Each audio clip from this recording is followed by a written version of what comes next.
Hello and welcome to BYJU'S Exam Prep. Welcome to another episode of our knowledge series. In today's session, we're going to talk about an important international organization, that is the SCO, or the Shanghai Cooperation Organization. Under the knowledge series initiative, as promised, we have been trying to cover around 100 important static topics. By tomorrow, that is Monday, 25th of July, we shall be achieving the target. We'll be covering close to 100 topics by then. And from then onwards, the daily schedule of knowledge series will come to an end.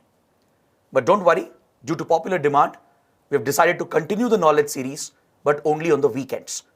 So from next week onwards, every Saturday and Sunday, we will be back with the knowledge series live in the evening, so that we can help you cover important static topics for your 2023 Prelims and Mains. So if you want to support the initiative, if you want the initiative to keep running, do express your complete support by liking these videos, share your comments below, and don't forget to subscribe to our channel. So let's start with today's discussion and talk about the SCO, the Shanghai Cooperation Organization. See, the SCO happens to be one of the most important international organizations. This particular organization, it is focused on the Eurasia region. It's a grouping that is primarily focused on the Eurasia region, stretching all the way from the Arctic Ocean in the north, going to the south in the Indian Ocean. It stretches all the way from East Asia and goes all the way up to Eurasia and West Asia. So this entire region is the focus area of SCO. This is what makes SCO a very, very important international organization. It's essentially an intergovernmental grouping that has brought together many important countries of the Eurasia region. And this organization is essentially a political, economic, security, and even a military alliance. This grouping is focused on various aspects of Eurasia. It's focused on bringing these members together politically. It's focused on stabilizing the region, dealing with the security threats in the region. It is focused on promoting economic growth and development. And it also has military exercises and counter-terror exercises planned under it. So this is what makes SCO such an important grouping. And even in terms of numbers, SCO is considered to be one of the world's largest regional organization. Because if you look at the area, the geographical area covered by this group, it accounts for nearly 60% of the area of Eurasia. These member countries, they account for 40% of the global population, and their economies account for nearly 30% of the global GDP. So these numbers are quite significant. It brings many large, powerful countries together. Many important regional players also get to be a part of the group, and that is why SCO becomes an important international organization. So in this session, we're going to understand everything about SCO. All the key points needed for your prelims and mains will be covered in the next 20 to 25 minutes. First, we'll talk about the background to this organization. We'll understand how this grouping was formed, who are the member countries, how the grouping has been expanded over the years. We'll also discuss the focus areas of the group, the initiatives that have been taken up, the key priorities and objectives of this organization. We'll of course talk about India's equation with SCO. What is India's involvement? What does India gain? And what does India contribute to this grouping? And in the end, we'll also carry out a critical analysis of SCO and understand its potential, and also talk about the criticism against SCO, so that we'll have a comprehensive and holistic understanding of this important topic. So first, let's start with the background. See, the SCO traces back its origin to another group known as the Shanghai Five. You may have to remember this fact, a historical fact, could be important and relevant for prelims. In 1996, a few countries of the Eurasia region, they came together and they formed a grouping called the Shanghai Five. It was called Shanghai Five because it involved 5 countries from the Eurasia region, and they met at Shanghai in China. So these countries included Russia, then China, and the Central Asian countries of Kazakhstan, Kyrgyzstan, and Tajikistan. These were the 5 countries which met in the year 1996 at Shanghai and established a grouping, a regional grouping called the Shanghai Five.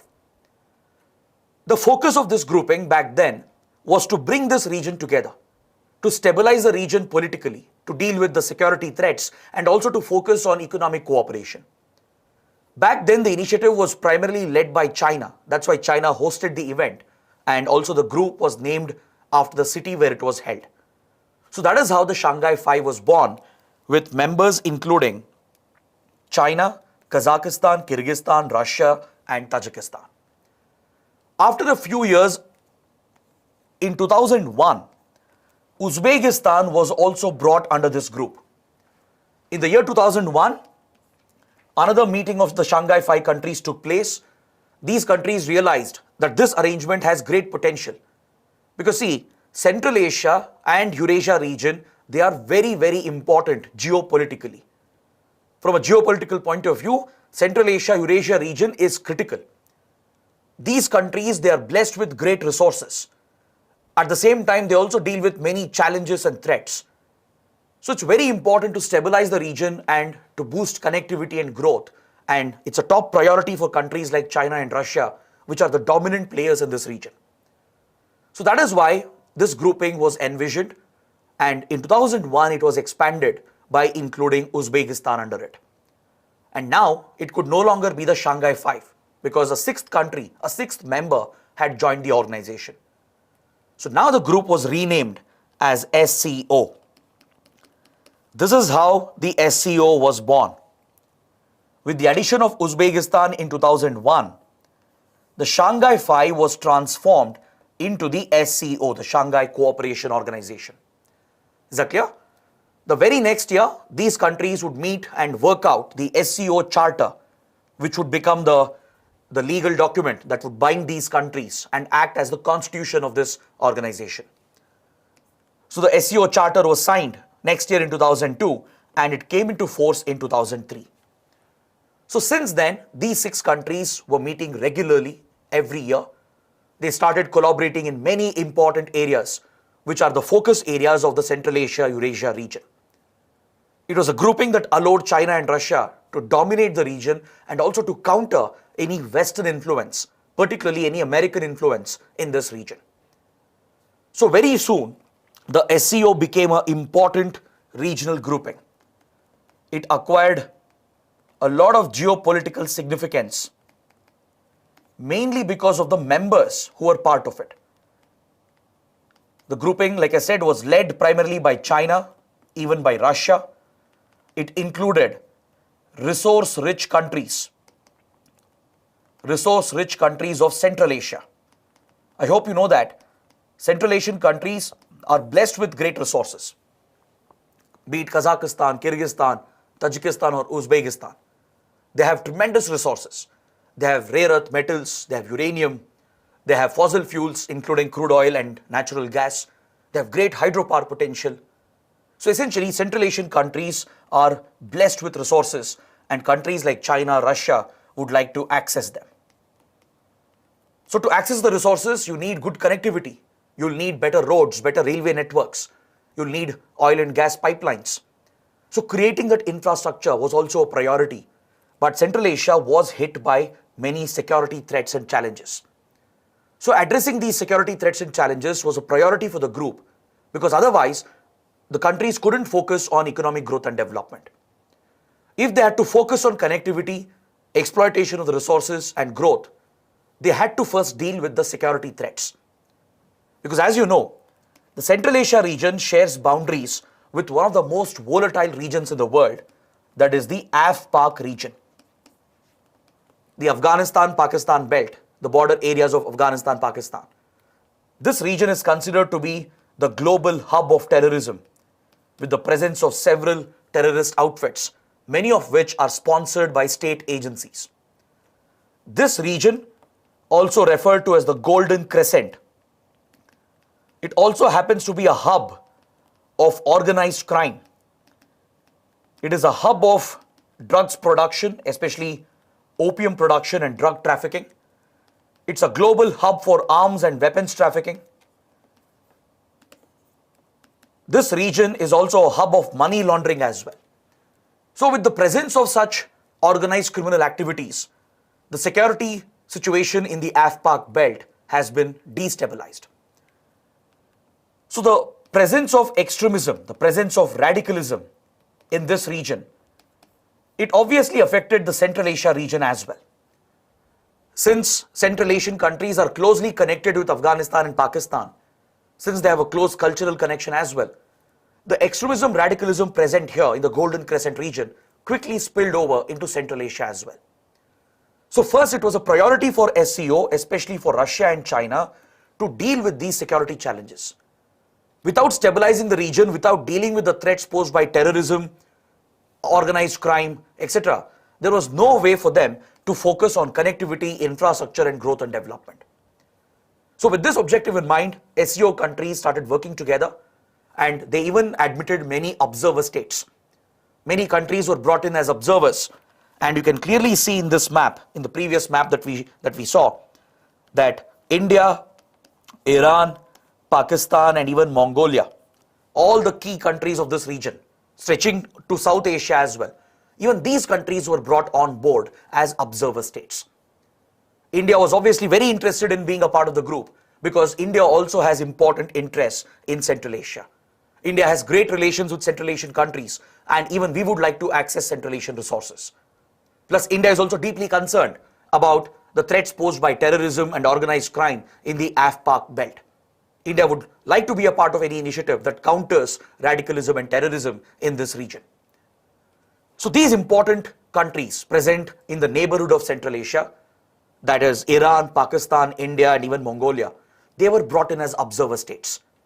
And very soon, the grouping was further expanded. Its membership underwent a significant expansion, and as desired by India, it was admitted as a full-time member along with Pakistan at the Astana summit of 2017, which was held in Kazakhstan.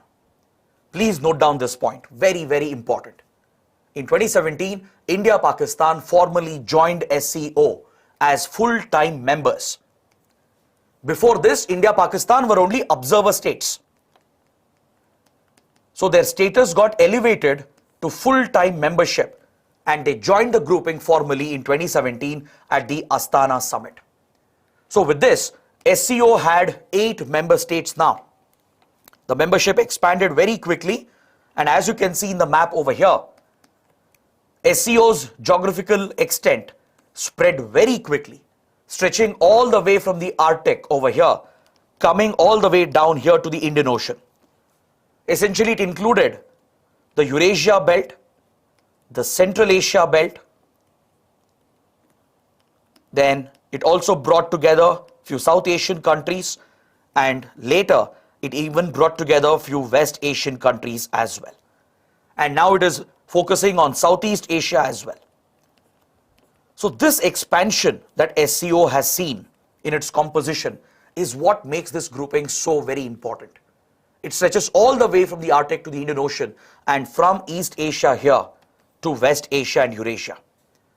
So now 8 members were there by 2017 that included not just the original members, but even India, Pakistan had now been admitted into this important organization, right? And now there are many more big developments that have happened in the recent past. SCO's expansion has not stopped over here. Recently, there has been a very big development, and that is one more reason why the topic is important for your exams. Last year, in 2021, during the Dushanbe SCO summit, it has been decided that Iran will also be admitted as a full-time member.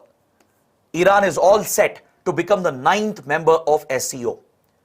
Now, recently it has been reported that even Belarus, which until now was an observer state like Iran, even Belarus has submitted an application for full-time membership, and most likely both these countries will join SCO this year during the 2022 summit, which will take place in September, and it will be hosted by Uzbekistan. So in just a couple of months, in just a few weeks, you might see a further expansion of SCO. 2 more members are likely to join this grouping full-time, that is Iran and Belarus. Iran has already been admitted last year itself.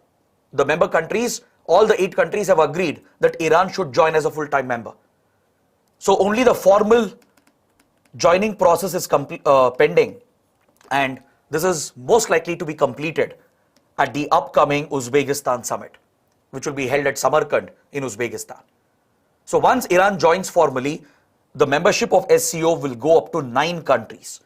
And if Belarus is also admitted and joins formally, then the membership will go to 10 countries. Belarus will become the 10th nation to become a member of this important group.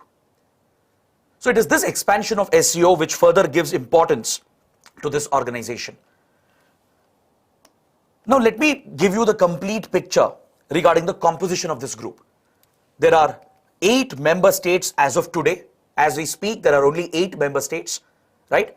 That includes Russia, China, Kazakhstan, Kyrgyzstan, then Tajikistan and Uzbekistan, right? These are the 8 countries along with India and Pakistan. As of now, we have 4 observer states, that is Afghanistan, Belarus, Iran and Mongolia. Iran has been admitted last year, but it is yet to join formally. Belarus is also likely to join very soon. Even Mongolia and Afghanistan have expressed interest, and even they are seeking full-time membership. But as of now, officially, they are still observer states. Apart from them, you have 6 dialogue partners as well.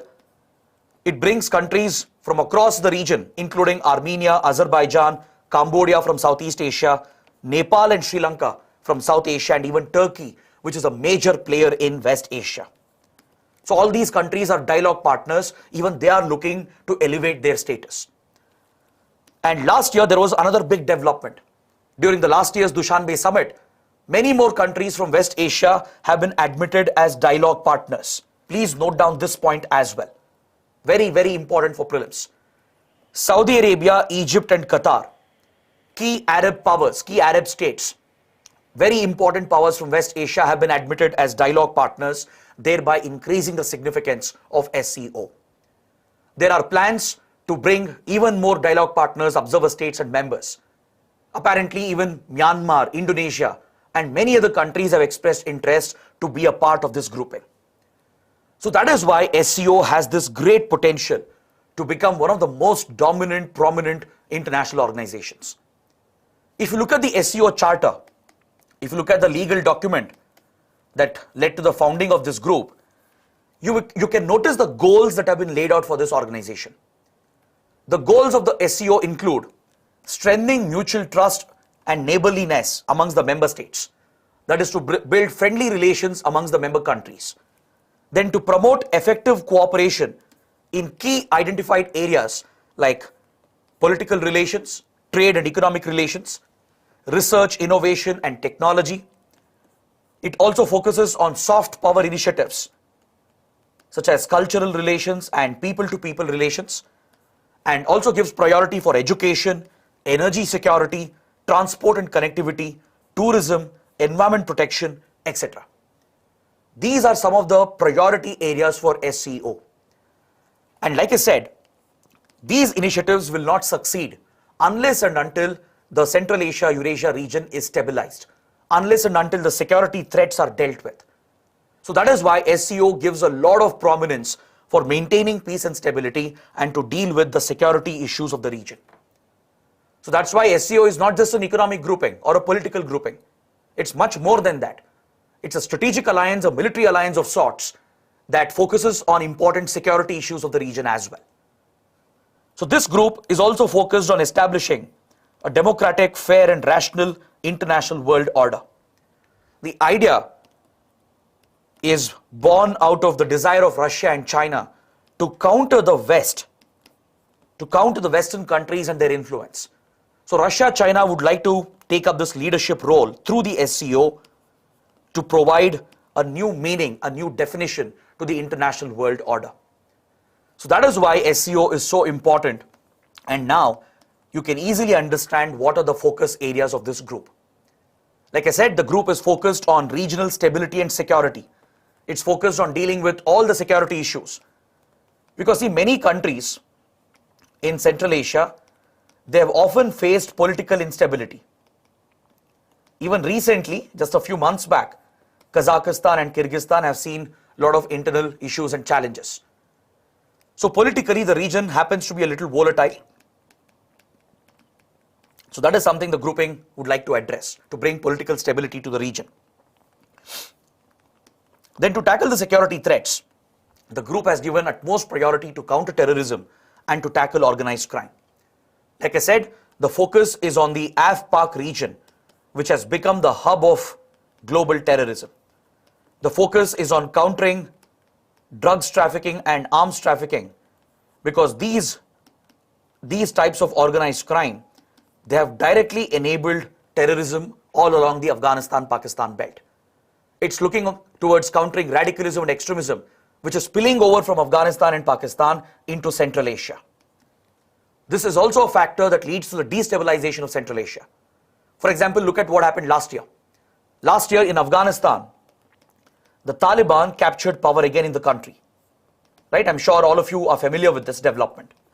The Taliban toppled the civilian government and captured power again, triggered a major humanitarian situation, and a number of Afghan refugees, they fled into Central Asia, which shares boundaries with Afghanistan. Countries like Turkmenistan, Uzbekistan, Tajikistan, which are the neighboring states of Afghanistan, they all received a huge inflow of refugees. So this is how the situation in Afghanistan-Pakistan region can directly affect Central Asia. So the presence of extremism, radicalism in this region can spill over into Central Asia and thus threatens the security of the entire region. Even Russia and China are deeply concerned about it, because Russia also deals with a terrorism issue in the Caucasus region. In the Caucasus region of Russia, you have extremism and radicalism, and there are a few terror groups that are present. These terror outfits, they have links with terror groups of the Afghanistan-Pakistan belt. China also deals with a similar concern in its Xinjiang province, in its westernmost province. Right? Xinjiang borders Central Asia, and here China also deals with the problem of terrorism, where a few radical Uyghurs from the Uyghur community have taken up terrorism against China. And they all have links with the terror groups of Afghanistan-Pakistan belt. So that is why countering terrorism, radicalism and organized crime is a major priority for the group. Apart from this, the group is already taking many initiatives to boost growth, to provide better connectivity in the region, and China is rapidly expanding its Belt and Road Initiative in the Central Asia, Eurasia belt. All these countries are part of China's Belt and Road Initiative, all the Central Asian countries. So China is expanding its road and rail network. It is building the required oil and gas pipelines. It is essentially creating all the required infrastructure to tap the resources of Central Asia. This is likely to power China's growth in the coming decades as well, and also establishes China as a predominant influence in the region. So this is a top priority, and the grouping is also focusing on other diversified areas such as tourism. Promoting tourism has become a priority. The group is also looking at environmental issues, because climate change, global warming can have a significant impact on Central Asian countries. So all these areas have become the priority focus areas of SCO, and in particular, counter-terrorism. Counter-terrorism has received a lot of attention by the member countries. So to focus on counter-terrorism and to deal with all the security threats of the region and the member countries, there is a permanent body that has been created, a separate platform has been created under SCO. You should know about this platform. It's called RATS, R-A-T-S, the Regional Anti-Terrorist Structure. This is a permanent body that has been created under the SCO itself. It exclusively focuses on counter-terrorism, and it is based out of Tashkent. It's headquartered at Tashkent. By the way, the SCO itself is headquartered in China. Is that clear? SCO is headquartered in China. But this body within SCO, the RATS, it is headquartered at Tashkent. It focuses on counter-terrorism, and India has been an active participant at the RATS platform, even as an observer and now as a full-time member. Last year, there has been a very big development. India has taken over the chairmanship of RATS. The chairmanship is rotated between the members, and last year in October 2021, India has become the chairperson of the RATS body. So India will hold this position for one more year, And hence, India would like to use this platform to push these countries to take more steps to counter terrorism. Because clearly amongst all the countries, or amongst all the members of SCO, India without a doubt is the biggest victim of terrorism, right? India is a victim of state-sponsored terrorism that emanates from Pakistan. So this gives India a unique opportunity to work with Pakistan as well, because Pakistan is also a member of the group. And India's challenge of terrorism comes from Pakistan. It's largely state-sponsored. Pakistan has nurtured various anti-India terror outfits, including the Lashkar-e-Toiba, the Jaish-e-Mohammed, and many others, as part of its covert proxy war against India. This has been Pakistan's strategy against India. So India has tried many options to discuss and work out these issues with Pakistan, but none of them have worked. None of them have succeeded. For example, look at how the SAARC grouping of South Asia has failed. The SAARC grouping of South Asia is a failure mainly because of the India-Pakistan relations. The reason for SAARC's failure is mainly Pakistan's role in obstructing all initiatives and in constantly sponsoring terror in the region. So probably SCO can be one such platform where India-Pakistan can come together with other countries like Iran, China, Russia, Central Asian countries and focus on issues related to terrorism. India is very actively taking part in this initiative.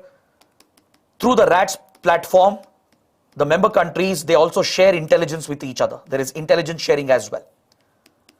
Reportedly, RATS has succeeded in preventing few terror attacks. It is also focused on countering radicalism and extremism.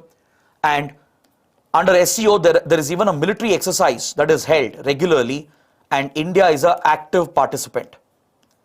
The SCO exercise, Peaceful Mission, was held recently in 2021 at Russia, at Orenburg in Russia.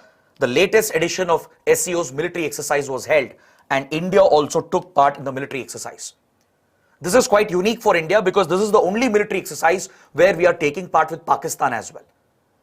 So that is why SCO is a unique platform. It does have great potential to help India address the problem and the threats created by terrorism. But India's involvement with SCO is much deeper than this. We are not just focused on countering terrorism, we are also focused on many other areas with SCO. We are focusing on tackling organized crime, which enables terror. We are focused on economic initiatives as well, because India already has good relations with Central Asia, and even we would like to access Central Asian resources. So India is focused on economic projects, energy projects, and connectivity projects. India hosted its first ever SCO summit in 2020 in the middle of the pandemic, and this was the first summit that we hosted. It was a virtual summit. Following this, we have actively taken part with the group, and last year we even signed the agreement on cooperation in youth work that was adopted by SCO. Like I said, SCO is focusing on cultural ties. It's focusing on promoting people-to-people relations amongst the member countries. So last year, during the Dushanbe summit, SCO brought out this agreement to promote youth cooperation between the members. India had signed it, but recently, just a few weeks back, India's cabinet, the Union cabinet, has approved and adopted this SCO agreement. This will provide for greater interaction between the youth of the member nations. It will focus on sports, it will focus on art and culture, it will focus on education, research and development, training. On all these areas, priority will be given under the Youth Cooperation Agreement. The grouping is also focusing on tourism, like I said. And Varanasi has been recently chosen, just a few days back. Varanasi has been chosen as the first cultural tourism capital of SCO. In order to boost tourism between the member countries, an initiative has been launched where a city, a historical cultural city, will be chosen from every country, and the first cultural site to be chosen is India's Varanasi. It has been selected as the cultural tourism capital of SCO, the first ever. This is a rotating initiative and will give an opportunity for every member to promote their tourist sites, important cultural destinations, to boost tourism amongst the member states. This is one more reason why SCO has great economic potential. The other important aspect for India is that India will be hosting the next year's summit. Please note down this point. That's why I'm stressing on this group and it's very important for both your prelims and mains. Next year, India will hold the presidency of SCO and we are going to host the physical summit. The first ever physical summit is going to take place in India next year. All the SCO leaders will travel to India following this year's Samarkand summit in Uzbekistan. So this gives India a tremendous opportunity to push forward its interests, right? Now this is where you should have a fair idea about what Russia and China are seeking through the SCO. See, for Russia and China, this is a grouping, a platform which can be used to counter Western influence, especially the influence of the United States.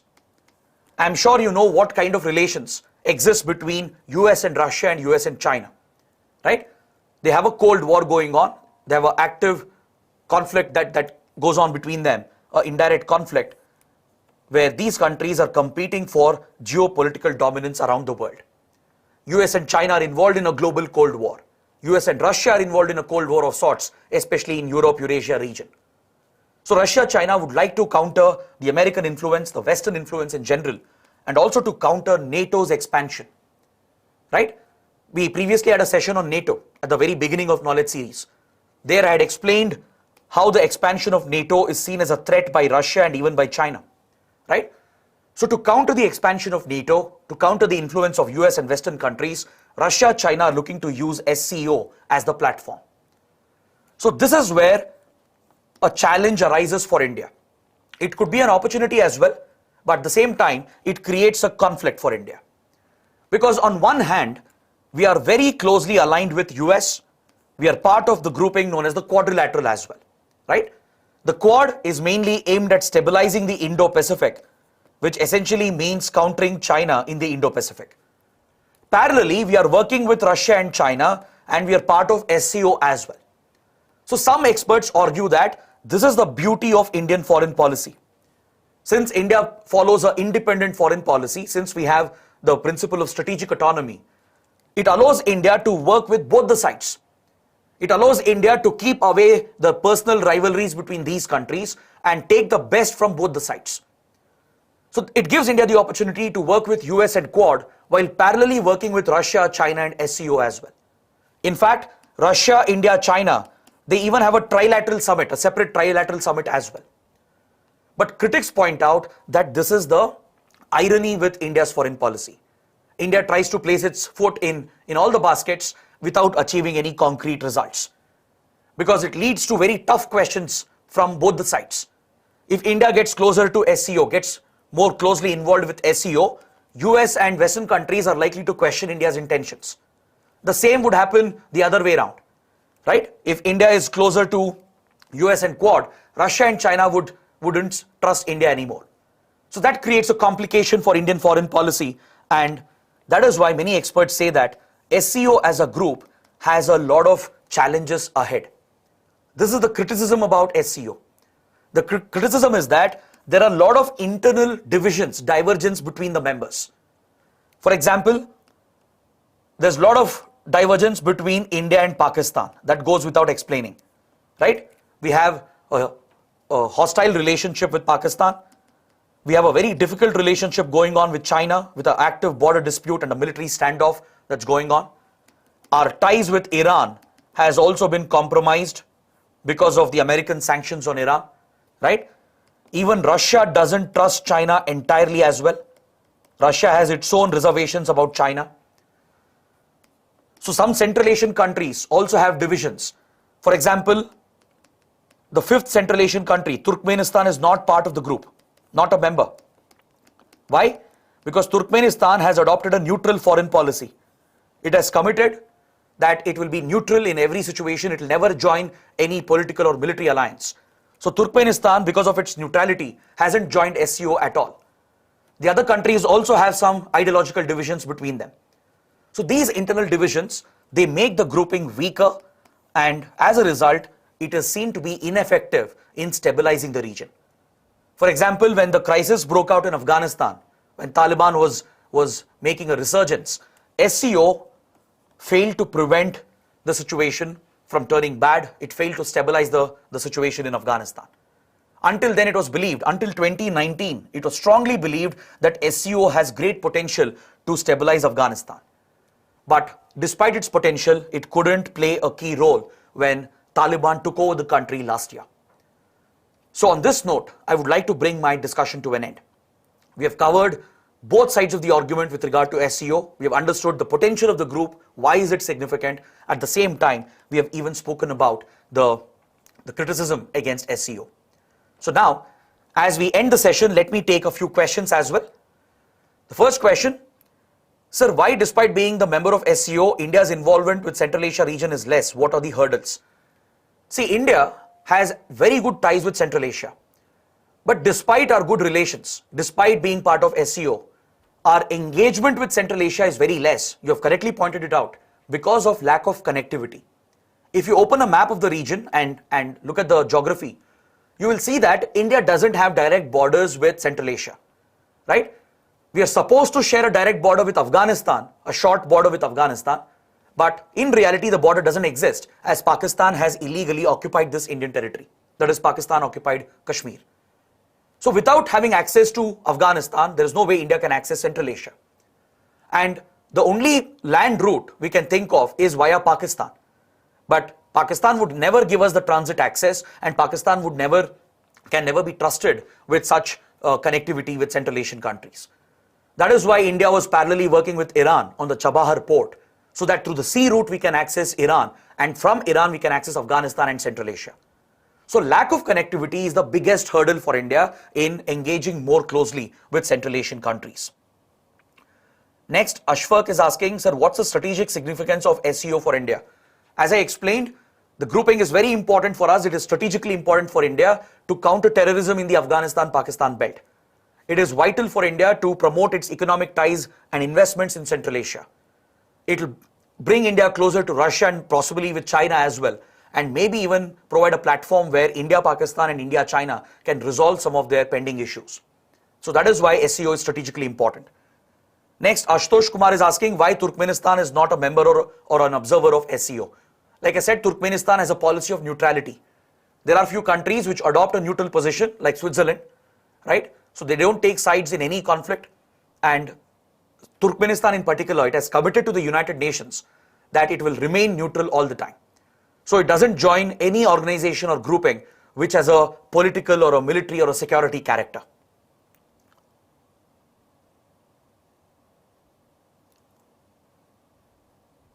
Okay, so guys, these were the questions, the relevant questions that I could see. I've tried answering as many as possible. So on this note, let's bring our discussion to an end. I hope it was a fruitful session. So do let me know in the comment section below.